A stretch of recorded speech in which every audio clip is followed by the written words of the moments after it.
Muito bem, pessoal, nós vamos agora para o capítulo 7.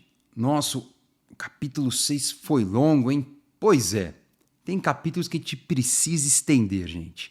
Então coloca aí em ponto 5, 2.0 de velocidade, tá tudo certo. O importante é nós aproveitarmos a oportunidade, explorarmos todo esse conhecimento que tem na Escritura, ainda mais na história de Mordecai. Lembre-se, estudar o Antigo Testamento sempre apontando para Jesus, trazendo para a nossa realidade, tem ensino, tem educação, tem para nós revelações impressionantes. Aliás, a que for mais marcante para você, eu sempre peço, você coloque aqui nos comentários. Olha, o que mais me marcou na aula de hoje foi tá. Perfeito? E curta o vídeo, se inscreva no canal, manda para todo mundo. Ajuda aqui também a fortalecer o canal e abençoar muitas pessoas com conhecimento. Vamos para Esther, capítulo 7. O rei foi com Amã ao banquete da rainha Esther. Esse é o grande banquete. Já teve um banquete no dia anterior, que ela fez estrategicamente para criar um ambiente. Ela falou, olha, eu vou fazer um outro banquete para você, para Amã. Veja todo o cuidado de Esther, como Esther era diferente de Vasti. Nós vemos que Esther se preocupava em agradar o rei, sabia quem ele era, diferente de Vasti. Alguém pode falar, poxa, mas a situação de Vasti era constrangedora, era difícil. Mas ela era a rainha e ele era o rei. Eles não estavam em pé de igualdade naquela geração. Eu sei que para nós é muito estranho isso. Nós vemos em um outro momento de sociedade.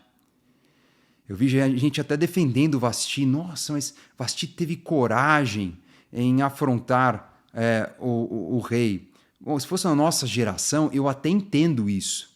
Mas não era a realidade daquela geração. Gente, naquela geração os reis eram déspotas, tinham 300 mulheres no harém, era uma outra realidade. Então você acha que Vasti fez certo? Não. Para aquele contexto, para aquela condição, não tinha nada de revolucionário, não tinha nada que iria funcionar. Ela esqueceu de quem ela era e de quem ele era. E faz muito sentido falar sobre isso, porque muitas pessoas se perdem quando elas não sabem quem elas são e nem com quem elas estão se relacionando. Eu vejo na nossa geração, falando sobre reverência e relacionamentos, muitos cristãos que não entendem direito quem é o Senhor Jesus. Trata o Senhor Jesus assim de uma forma tão irreverente, tão estranha. Não estou falando que você tem que ser aquela pessoa formal, mas é estranho, entende? Rebaixar Jesus como se fosse um ser humano, como eu, como você. Não funciona. Não funciona. A gente não pode misturar as intimidades espirituais com intimidades humanas, sabe? Não se conversam. E por isso que eu acho que tem muita gente buscando o Senhor de uma forma carnal, não espiritual. Entende? Eu estava falando isso em João capítulo 1 com os irmãos americanos nesse estudo bíblico, que é muito interessante que um capítulo já começa com definições. Quem é Jesus? E João dizendo, eu não sou Messias, eu sou aquele que prepara o caminho. E aqui estão os discípulos. E ele falando, esse é o Cordeiro de Deus que tira o pecado do mundo. Esse é quem... Definir, eu sei quem eu sou, eu sei quem ele é. Quando não há essas definições, há confusão. Vasti perdeu a sua condição, talvez a própria vida, pelo fato de não entender quem o rei era. Eu não estou aqui, gente, para ficar discutindo nenhum tipo de uma questão aqui de gênero. Não é esse o ponto da nossa discussão. Eu estou falando de realidade. Era completamente diferente a realidade da época para essa. Então, Vasti não foi sábia. Ela não tinha entendimento do que era apropriado para aquela época, para aquela geração. Uma coisa ficou clara no texto, não deu certo, não funcionou, não era isso. Esther vai na contramão dela. Esther, com essa consciência, então, honra o rei, ela vai preparando o ambiente para que ele esteja cada vez mais do lado dela, até porque foi o próprio rei que assinou aquela lei, e era uma lei do homem que era mais importante no reino depois dele, que era Amã, naquele momento, naquela circunstância. No segundo dia, Ou seja, o banquete não era de um dia só, não. No segundo dia, durante o banquete do vinho, o rei perguntou a Ester: Qual é o seu pedido, rainha Ester? Você será atendida. O que você quer? Até a metade do reino lhe será dado.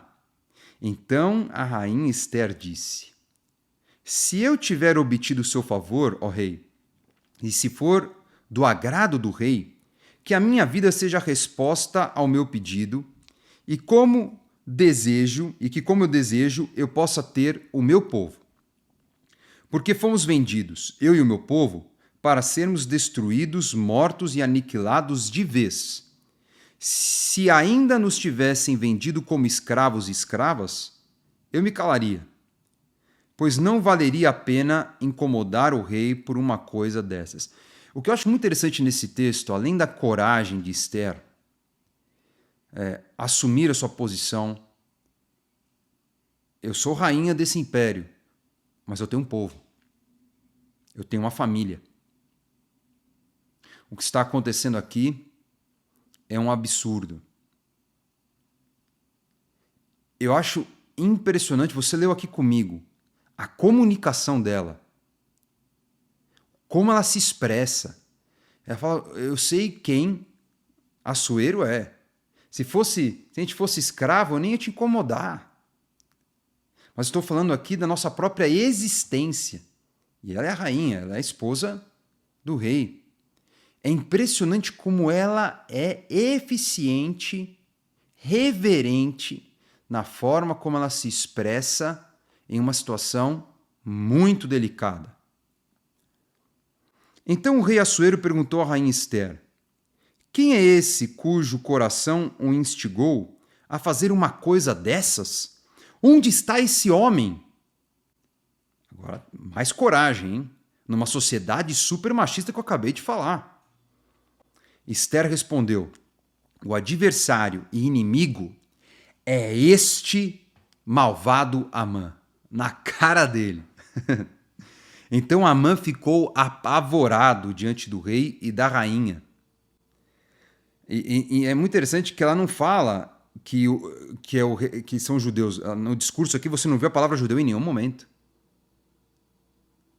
Vai criando o ambiente. É muito interessante como ela vai criando esse mistério até o momento de denunciar o responsável. Ela esperou o rei perguntar: quem é o responsável? Ela não chegou falando, é porque esse Amã está querendo matar o meu povo e te manipulou para fazer uma lei. Você vê que ela não foi nessa forma de comunicação, ela não foi nessa expressão. Ela não foi emocional. Ela foi falando, isso está acontecendo, meu povo está sofrendo. Mas quem fez isso? Agora que o senhor perguntou, então, está aqui, ó. Amã. Uau! O rei, no seu furor, se levantou do banquete do vinho e passou para o jardim do palácio. Imagine a fúria desse homem. Amã, porém, ficou para rogar por sua vida a rainha Ester, pois viu que o mal contra ele já estava determinado pelo rei. Quando o rei voltou do jardim do palácio para a casa do banquete do vinho, para deixar a situação pior, Amã tinha caído sobre o divã em que se achava Ester. Então o rei disse: Será que ele queria desonrar a rainha diante de mim, aqui no meu palácio? Quando o rei acabou de dizer estas palavras, cobriram o rosto de Amã. Já sabe o que ia acontecer, né? Naquela época, cobria a cabeça, execução, né? Alguns até interpretam que naquele momento Amã já estava morto e que a forca, na verdade, foi só para pendurar o corpo dele publicamente. Não dá para saber isso, mas uma coisa está definida. Acabou a vida de Amã. Agora, um ponto que eu quero colocar aqui, como o rei ficou enfurecido dele ter caído aos pés de Ester naquele divã, isso era uma coisa tão rigorosa, o distanciamento de rainhas ou de mulheres do harém do rei.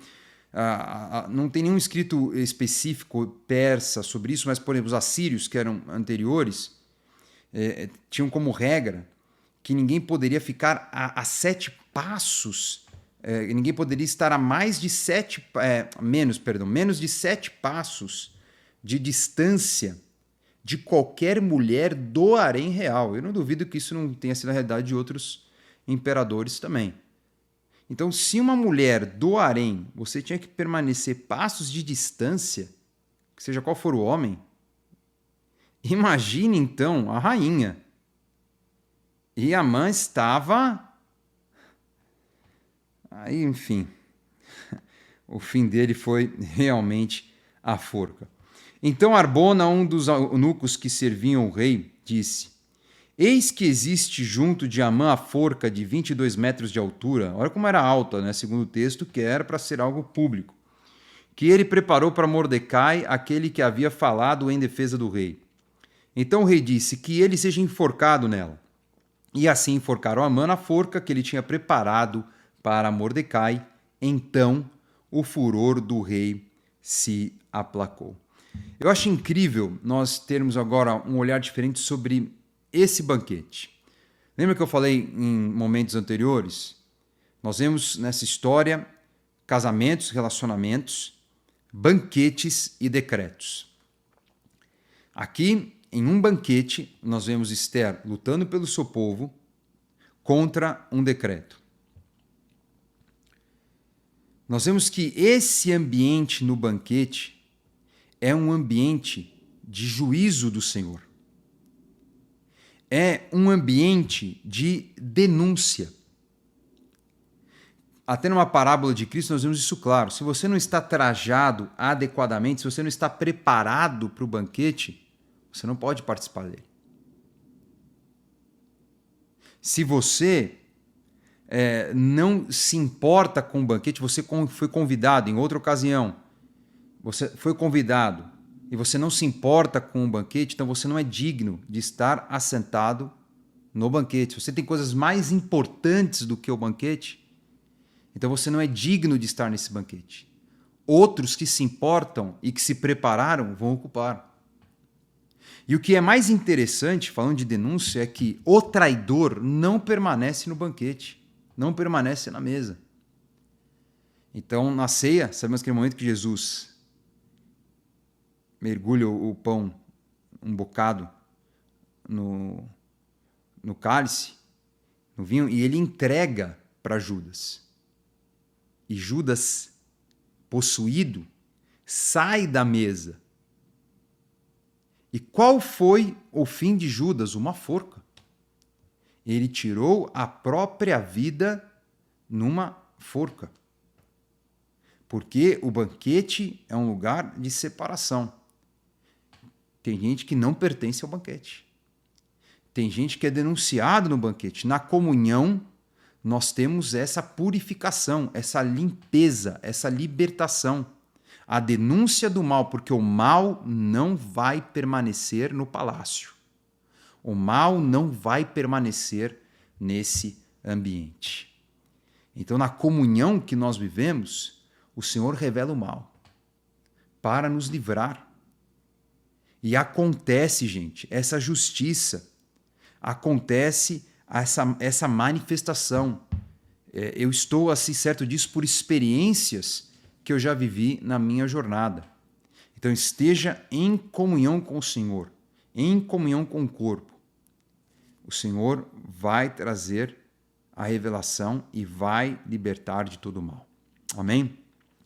Pai Celestial, muito obrigado por essa palavra hoje, por mais esse capítulo que estudamos juntos.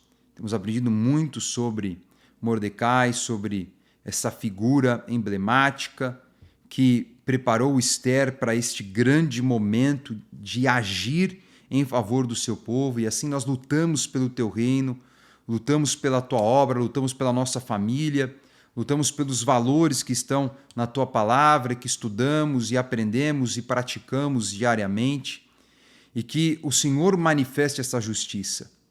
Na comunhão a tua justiça se manifesta, na comunhão o Senhor ordena a bênção, na comunhão o traidor não permanece.